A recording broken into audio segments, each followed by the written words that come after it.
So guys, today I'm talking about growing tomatoes in your garden, and it is one of the most commonly grown things that almost all gardeners grow. I think I read somewhere it was 90% of gardeners grow tomatoes. So it is truly one of the most beginner-friendly plants we can do. Now there are some people that think it's a vegetable, but I think it's more accurately described as a fruit. So there's many types of tomatoes, many varieties. I came across this at a local garden center, and the price on this entire flat was less than $20, and they were really healthy looking. So in addition to the ones I've already planted that I started in the greenhouse from earlier in the year, I'm going to plant these as well today, but I'm going to go over 10 critical mistakes you can make when growing tomatoes and to keep them healthy and alive and producing the maximum harvest for you before the end of the season or before the frost gets here. Now, the first thing I want to talk about is, and one of the most common mistakes that people make is not planting their tomatoes deep enough. A lot of people want to plant them at the same level that they're in their original containers they get at their local garden center, or if they've grown them from seed in their own greenhouse, they'll do the same thing. They'll plant it at soil level.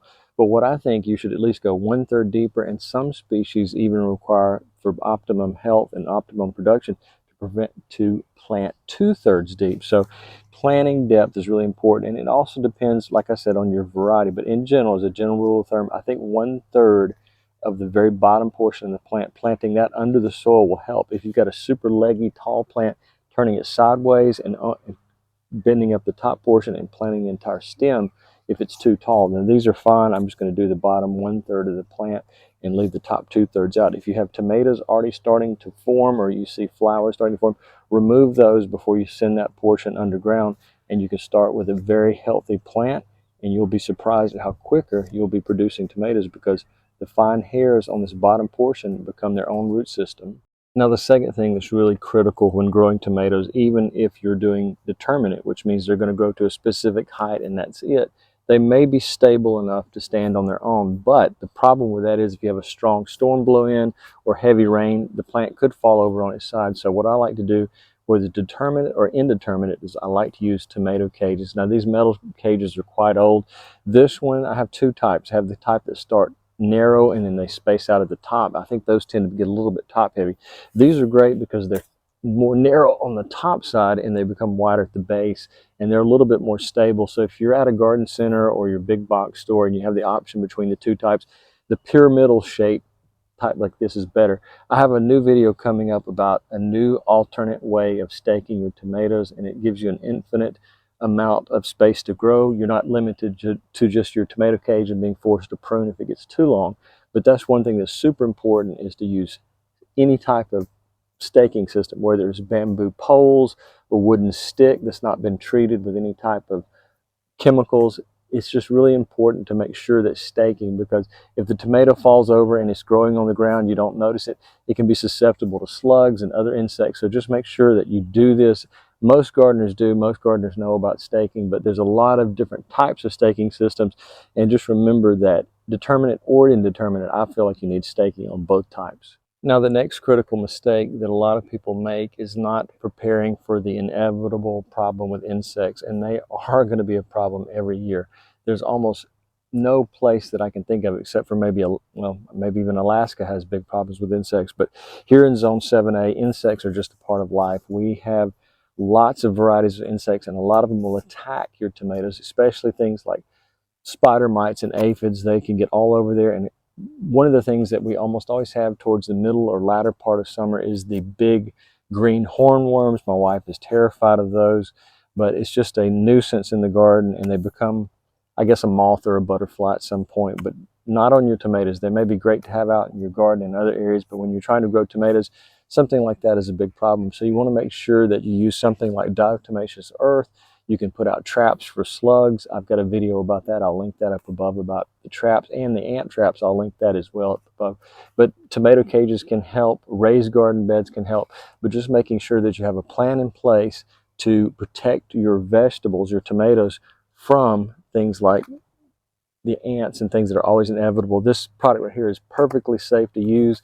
Some people actually ingest this if they have a digestive issue. I don't want to go into the details too much about that because it's pretty gross, but it's just one of those things that is safe to use around the garden. If you have to take it a step up and you just can't get any help, or you can't have any success from using something like this, you may have to go to a chemical product. I try to avoid that at all costs and use everything else first that I think will be perfectly safe, and then try to keep the tomatoes from being attacked by all those various critters that always seem to come along mid to late summer. So anyways, just remember that having a plan in place for insects will get you way ahead of the game, and you'll have a nice harvest of tomatoes throughout the entire season, all the way up to your frost. Now, one final thing I will say about DiTomatoes Earth is once it becomes wet after a heavy rain, it can become completely inert and it will not affect the insects the same way. So you want to make sure that you do this repeatedly after each heavy rain and keep the ants and other insects that might attack. You can see here around the strawberry plants I've just did a light dusting on the ground area to keep the insects from making it to my strawberries, because without this product, every year before I started using it, I always had ants attacking my strawberries, and every strawberry had holes in it. So just remember, DiTomatoes Earth, perfectly safe, and it's, as long as you're not breathing it, don't get it in your eyes, it is a perfectly safe product to use. Now, one more note about keeping insects away is you can do companion planting. You can plant things like mint or chives or marigold, and you can also set up things like a bee barn. I have one of those on one side of the garden. I plan on getting a couple more, but the bees, the predatory bees, can come in and eat those things like the aphids and the mites, and they may seem like a little bit of a scary thing to have come in, but bees, not all bees will attack you, especially if they're not the type that builds the nest, the paper wasp nest. So having a bee barn is really a great idea, and I'll give you an up close of the type of bee barn I have in my garden right on the other side. Now this is a up close of my bee barn, and the predatory wasp and bees will go in here, build a nest, and they will hatch out later in the season, but they'll also feed off of the insects, the bad insects that may be attacking your tomato plants. So something like this can be purchased online, or also I found this particular one at Lowe's, the big box store. Now, friends of tomatoes are another thing that's really important. This tomato plant right here is growing all by itself in a 4x8 bed, but it's really important to plant things like chives, black-eyed peas, sage, because they can repel various insects. Oregano, parsley, and cilantro can actually increase positive insects. Also, if you want to plant flowers in your garden, that's another great thing to do, because zinnia, sunflowers, and lavender can help to bring in more pollinators and increase the overall pollination around your tomato garden. So remember, those kind of things can actually help. You'll see more positive insects in your garden, but they will actually increase the pollination rate. Basil and carrots, planting those nearby also will help your tomatoes become healthier as well. Now, another critical mistake in planting tomatoes is not spacing them properly. These are 4x8 beds. I have quite a few of them, and when I first started using these beds, I planted at least 10 tomatoes in each bed, which is far too many. I would recommend putting in this particular space about 6 tomato plants, because they are going to get quite large, and they won't be competing for nutrients in the soil if they're spaced anywhere from 1 to 2 feet apart. So just remember, you want to follow that general rule of keeping your tomatoes spaced a little bit further than you would normally think, because you want your tomatoes to be healthy and you don't want to have them too close together. So if one plant is attacked by any variety of insect and you don't get to it in time, it won't quickly jump to the next plant. So just remember, about 1 to 2 foot is a good spacing rule. Even if you're talking about small seedlings that you're just starting out with, they're going to become quite large by the middle of the summer. So another critical mistake that a lot of people make is planting too late or too early. And you want to make sure your tomato plants are planted at the optimum possible time so you can get the maximum harvest. But again, timing is everything, and one thing that you don't want to do is you don't want to start your tomato seedlings, if you're going from small seedlings or actual seeds, you don't want to start them before your last frost date. Now, the other day I was wanting to look up quickly what my last frost date was for my area, because I was trying to remember the exact date. Well, as it turns out, weather.gov, I was navigating through their website, and what I discovered is that you can find that a lot quicker if you just go to a simple Google search, enter your zip code, and enter last expected frost date. That'll tell you exactly when it is. You don't want to take your tomato plants out into the garden until you're past that date, and also till your tomato seedlings are about 6 inches tall.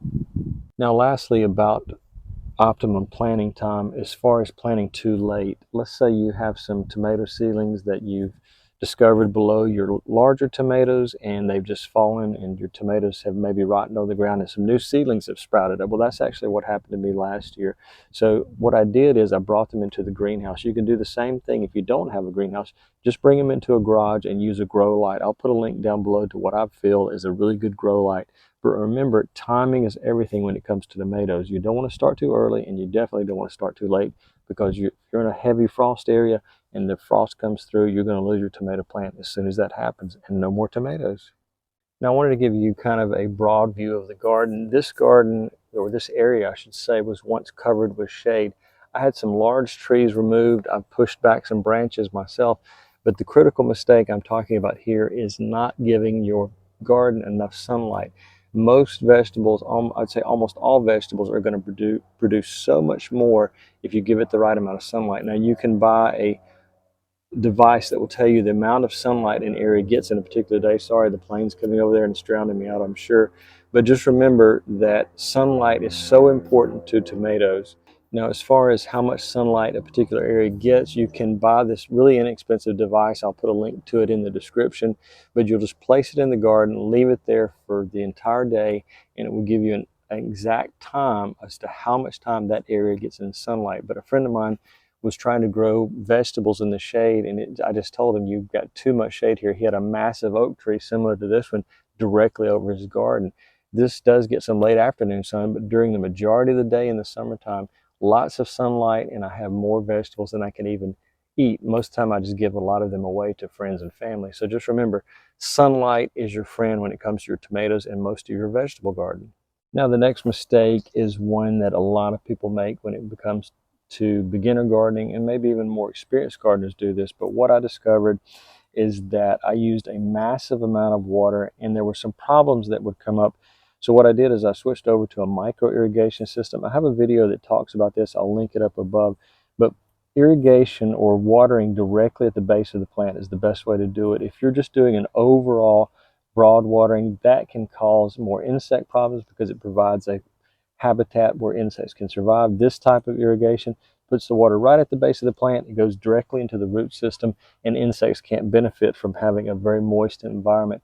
Another thing is that having too much water in the garden can cause bacterial problems, fungal problems, and different types of diseases. So just remember, just spraying the garden over, and that's exactly what these used to be, as they were very tall. They just overspray gardening, and I switched over to micro irrigation. It saved me a ton of water usage. And so I just think that is something that you need to, extremely critical. It's probably one of the most important tips, is watering at the base of the plant. Now, there is some discussion as to whether watering the leaves on the tomato plant can cause sun scorch through a magnification effect. Some people say no, some people say yes. So there's different debates going on. But I just think overall your best bet is to water right at the base of the plant through a micro irrigation system like this. Or make sure you take, when you are watering, take your watering can or your hose and just only water that little 6-inch area around the base of each plant. Now, the ninth mistake that a lot of people make when it comes to growing tomatoes is, and especially if they're doing all container gardening, which a lot of people do, they grow on their balcony or their patio or just right outside their back door, is they'll use containers and they don't water them enough. Sometimes people think watering once, maybe twice a week is enough for a container, but that is not necessarily true. Sometimes in the hotter part of summer, if I can get that out, you may be required to water up to 2 times a day, at least once a day when it's really hot outside, especially if your containers are in full or direct sunlight. These are some cloth bags that I'd purchased last year, and I'd had a lot of success with growing tomatoes in them. I'll link those down below as well. So just remember that watering in containers, you're going to have to step up your game and do a lot more watering for your tomatoes to make sure that they stay healthy and productive. They may survive, but you may not be getting any tomatoes from your plant. So remember, watering daily is really going to be essential in the hottest parts of the summertime. Now, also, you can set up that micro irrigation. You can hook it up to your faucet and use a battery powered. You don't have to have an extensive system like I do. You can just have something that cuts it on and off once a day, just for 1 or 2 minutes, to make sure that your tomatoes get the exact right amount of water. I can usually water these about 1 minute per day until it gets really hot, July, August, and then I have to step that up to once in the morning and once in the evening, because they do dry out quickly. Another thing is, if you are watering in a container, you can sometimes overwater if you're just really hitting it hard with your hose. So that's why you want to make sure it drains properly as well. Don't make the mistake of forgetting to drill those holes in the bottom of your container if you're using a plastic container, but also adding a lot of perlite to the soil. If it's really heavy soil, it's going to help it drain properly. So a tomato plant sitting in a soggy, messy soil is going to die very quickly, and you may not even realize what's happening until it's too late. Now, the 10th and last critical thing you need to remember to do is make sure that if you're starting your tomato plants indoors late winter, that they get the adequate amount of light. You may get away with putting it near a window, but even then you have to know exactly how much light comes in that window, because if you want your seedlings to do well, I don't have the problem here in the greenhouse, but if you're trying to start these inside your home, you're going to want to make sure that you get a good grow light, or make sure you have a sunny south facing window so you can get your tomatoes off to a great start.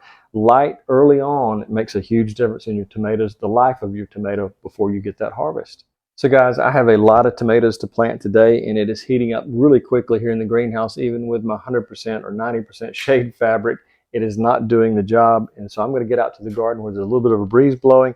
And I really appreciate you watching. I hope you'll like and subscribe, and leave me any comments if there's anything that you've learned along the way that helps your tomato plants survive and produce the maximum amount. There's always a new trick to be learned when it comes to growing tomatoes, and I'm always reading and researching and just trying new things in the garden. So guys, have a great day.